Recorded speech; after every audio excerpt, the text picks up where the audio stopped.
अच्छा ठीक है, तो आप लोगों ने देखा कि किस तरह से ये जो प्लूरल इफ्यूजन होती है ये हमें नज़र आ रही होती है, नहीं बहुत ही ज़्यादा एक वाइट सा शेडो बन रहा होता है। स्पेशली आपने जो इंपॉर्टेंट चीज़ देखनी होती है वो ये कि तो हर बहुत ही उल्टी बन गई है ना, ये जो कॉस्टोफ्रेनिक एंगल होता है ये बिल्कुल डिस्टॉर्ट हुआ हुआ होता है। ठीक है बेटे, सो ये चीज़ आपने प्लूरल इफ्यूजन में एक्सरे के ऊपर देखनी है और उसकी पोजीशन आपने याद रखनी है कि वो इरेक्ट पीए व्यू कराते हैं हम। उसके बाद नंबर 2 ये कह रहे हैं कि डायग्नोसिस के लिए हम दूसरी चॉइस हमारे पास क्या होती है कि हम थोरैकोसेंटेसिस कर सकते हैं। ठीक है, थोरैकोसेंटेसिस लेकिन हम लोगों ने तब करनी होती है। नंबर 2 हम क्या कर सकते हैं, थोरैकोसेंटेसिस कर सकते हैं। लेकिन इंपॉर्टेंट बात ये है कि थोरैकोसेंटेसिस आपने तब करनी होगी यानी उसके अंदर हम प्लूरल फ्लूइड एस्पिरेट करके बाहर ले आते हैं और फिर हम उसको फर्दर जो है वो लेबॉर्ट्री में वैल्यूएट कराते हैं कि इसके अंदर जो फ्लूइड है वो ट्रांसडुएटिव है, एक्सुडेटिव है और क्या क्या चीज़ें हैं। ठीक है, ये आप लोगों ने तब करनी होती है इन ऑल इफ्यूजन जब आपको चेस्ट एक्सरे पे डी क्यूबिटस पोजीशन को कहते हैं, ऐसे करवट लेने वाली साइड जो लेफ्ट लेटरल समझ लें या राइट लेटरल, ऐसे एक करवट पे लेटने को डी क्यूबिटस व्यू कहते हैं। सो डी क्यूबिटस व्यू के अंदर अगर इफ्यूजन 1 सेंटीमीटर से ज़्यादा है तो उस टाइम फिर हम लोग जो है वो थोरैकोसेंटेसिस कर सकते हैं। ठीक है, अच्छा अब आपकी बुक के अंदर ना एक और चीज़ की हुई है, वो बहुत ही आसान सी चीज़ है, उसको हम लोग कहते हैं Light's criteria for exudative and transudative fluid. ठीक है, सो लाइट्स के मुताबिक ट्रांसडुएटिव और एक्सुडेटिव फ्लूइड का क्या क्राइटेरिया है।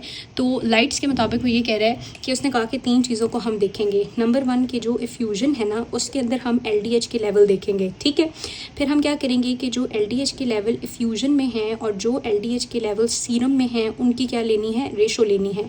इसी तरह प्रोटीन के जो भी लेवल यानी प्रोटीन इफ्यूजन में कितना प्रेजेंट है, देन देखेंगे प्रोटीन सीरम में कितना प्रेजेंट है और इसकी रेशो ले लेंगे। अगर तो हमारे पास जो LDH है वो मोर देन 200 इंटरनेशनल यूनिट पर मिलीलीटर हुआ और ये रेशो मोर देन 6 हुई और ये रेशो मोर देन 5 हुई तो वो एक्सुडेटिव फ्लूइड होगा। अगर उसके ये level less than 200 international unit, less than 0.6, less than 0.5 हुआ तो फिर वो ट्रांसडुएटिव फ्लूइड है।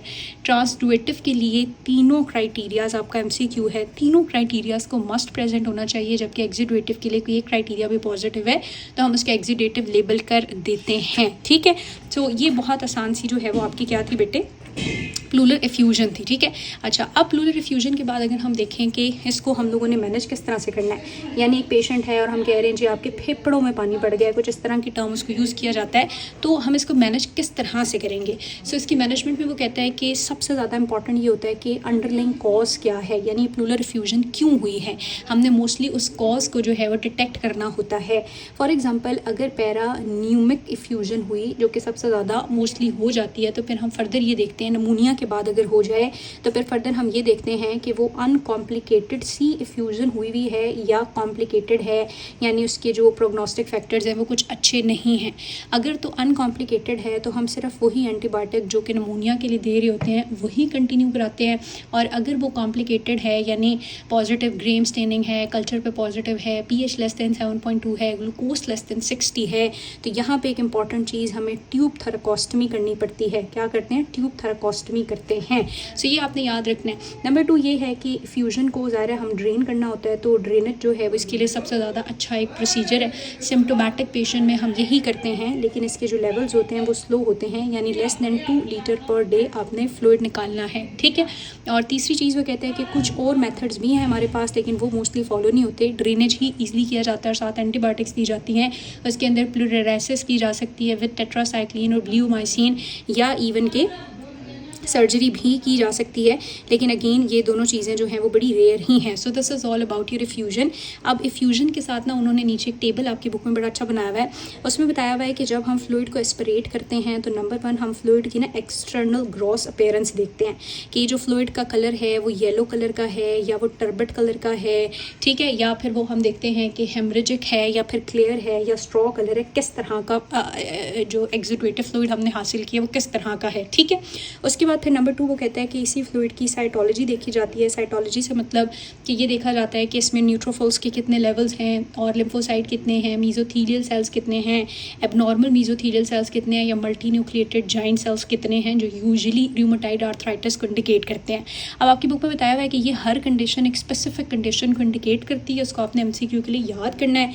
नंबर 3 बेटे हम लोग इसके अंदर क्या देख रहे होते हैं, क्लिनिकल केमिस्ट्री। अब ये जो क्लिनिकल केमिस्ट्री है इसमें हम ये देखते हैं कि जी प्रोटीन्स का क्या लेवल है, उसके बाद फिर हम देखते हैं ग्लूकोज का क्या लेवल है, pH का क्या लेवल है, LDH क्या है, और इसी तरह सीरम अमाइलेज क्या है। ठीक है, और लास्टली हम इसमें इम्यूनोलॉजी भी देख लेते हैं इम्यूनोलॉजी का मतलब कि साथ में हम देखते हैं आरएफ फैक्टर या एंटी न्यूक्लियर एंटीबॉडी तो नहीं है या कॉम्प्लीमेंट लेवल डिक्रीज तो नहीं है जो कि मैलिग्नेंसी वगैरह को इंडिकेट करेंगे। सो आपने जो भी फ्लूरल फ्लूइड निकालना है उसकी एनालिसिस इस तरह से होती है। अब आखिरी दो चीज़ें बहुत आसान सी रह गई हैं, इसलिए मैं आपको बहुत ही यहीं पर जल्दी से बता देती हूँ बेटे। एक होती है एम्पाइमा। एम्पाइमा का मतलब यही है कि जब आपकी ये जो प्लूलर कैविटी जिसमें हमने फ्लूइड देखा है, इस प्लूलर कैविटी में पस जो है वो कलेक्ट हो जाती है, ठीक है, तो उसको कहते हैं एम्पाइमा। वो कहते हैं कि माइक्रोस्कोपिकली बहुत सारे इसमें न्यूट्रोफिल्स होते हैं। अगर हम इसके कॉजेज़ की बात करें तो इसके बहुत सारे कॉजेज़ होते हैं which are basically secondary to infection like TB, hemothorax, oesophageal rupture या rupture of subphrenic space. Patient जो है उसको क्या हो रहा होता है कि कोई इन्फेक्शन हुआ हुआ है, हम एंटीबायोटिक्स दे रहे हैं लेकिन फिर भी उसको कंटिन्यूसली बुखार है, फिर हम एम्पाइमा का सोचते हैं, ठीक है। सो पेशेंट को एक तो परसिस्टेंट फीवर है और वो हाई ग्रेड भी है और रिमिटेंट है, उतरता है चढ़ता है, साथ में बहुत ज़्यादा राइगर, स्वेटिंग, मलेज और वेट लॉस है, ल्यूकोसाइटोसिस है, सी रिएक्टर प्रोटीन हाई है, ठीक है। और लोकली चेस्ट के लेवल पे pleuritic chest pain, breathlessness, productive cough हो सकती है और फ्यूजन के सिम्टम हो सकते हैं।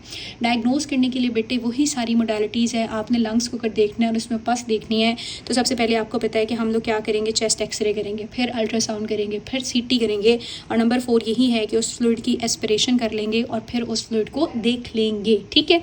अल्ट्रासाउंड और सीटी के थ्रू साइट को कंफर्म करते हैं, देन एस्पिरेशन जो है वो कर लेते हैं, ठीक है। उसके बाद कहते हैं यहाँ पे मैनेजमेंट के लिए दो चीज़ें बस आपने देखनी है कि ये जो पस है वो नॉन टुबरकुलस है या टुबरकुलस है। नॉन टुबरकुलस में मोस्टली हम लोग ड्रेनेज इंसर्ट करते हैं और उसको ड्रेन कर लेते हैं, लेकिन टुबरकुलस में हम एंटी टुबरकुलर थेरेपी के साथ साथ ड्रेनेज करते हैं, ठीक है। And the last one is pneumothorax बेटे। और न्यूमोथोरैक्स में बेसिकली क्या हुआ है कि एयर आ जाती है आपकी प्लूलर कैविटी में, ठीक है। अब ये जो एयर आ जाती है प्लूलर कैविटी में, इसकी वजह से पेशेंट को एकदम से डिस्निया, चेस्ट पेन और उसकी जब हम वही परकशन करते हैं तो वो बहुत ज़्यादा टेम्पेनिक या हाइपर रेजोनेंट होता है और ब्रेथ साउंड्स बिल्कुल एब्सेंट होती हैं। एक बात आपने याद रखनी है कि न्यूमोथोरैक्स दो तरह का हो सकता है, स्पॉन्टेनियस न्यूमोथोरैक्स होता है और टेंशन न्यूमोथोरैक्स होता है। स्पॉन्टेनियस में यूजुअली इस बॉल में रप्चर आता है और सारी एयर बाहर निकल जाती है, नेगेटिव इंट्राथोरेसिक प्रेशर जीरो हो जाता है और ये कोलैप्स कर देता है और ट्रैकिया सेम साइड पे जो है वो डेविएट होता है। जबकि टेंशन न्यूमोथोरैक्स में रप्चर तो होता है जिसकी वजह से एयर अंदर तो जाती है लेकिन बाहर नहीं निकल सकती। जब एयर अंदर जाती है, ये अंदर लंग इतनी फूल जाती है और ये ब्रोंकस को प्रेशर लगाती है, ट्रैकिया को लगाती है, तो ट्रैकिया की डेविएशन ऑपोजिट साइड पे होती है। ये एक एमसीक्यू पॉइंट है जो आप लोगों ने याद रखना है, ठीक है। सो अब हमने बहुत सारी चीज़ें पढ़ी हैं और बहुत जल्दी पढ़ लेनी है, लेकिन चूंकि ये ज़रा छोटे माइनर टॉपिक्स थे, इंपॉर्टेंट चीज़ें आपको पहले पढ़ा दी हैं, उसमें से कोई कंसर्न कोई भी इशू हो बेटे तो आप लोग 10 दफ़ा पूछ सकते हैं। उसके अलावा अभी हम इसके इंशाल्लाह पास पेपर कर लेते हैं नेक्स्ट वीडियो में सारे। लेकिन यहाँ पर आप लोगों ने क्या पढ़ा है, यहाँ पे हम लोगों ने यहाँ से पढ़ा, सॉरी ये ज़रा सर्जरी का रजिस्टर था। अच्छा, तो यहाँ से हम लोगों ने प्लूलर इफ्यूजन आसान सी चीज़ है, फ्लूइड एक्यूमुलेट हुआ है, ठीक है। और न्यूमोथोरैक्स से मतलब है एयर अंदर गई हुई है और जो आपका एम्पाइमा है उसका मतलब है कि अंदर पस पड़ी हुई है। इसमें एंटीबायोटिक देंगे और ड्रेनेज करेंगे। न्यूमोथोरैक्स जो है इसका जो ट्रीटमेंट है वो आपको जनरल सर्जरी में जो ALTS प्रोटोकॉल है उनके थ्रू मैं अच्छे से पढ़ाऊँगी और बाकी जो आपकी इफ्यूजन है उसमें भी हम लोगों ने एंटीबायोटिक और उसके बाद ड्रेनेज और बहुत रेयर केसेस में सर्जरी करनी पड़ती है, ठीक है जी।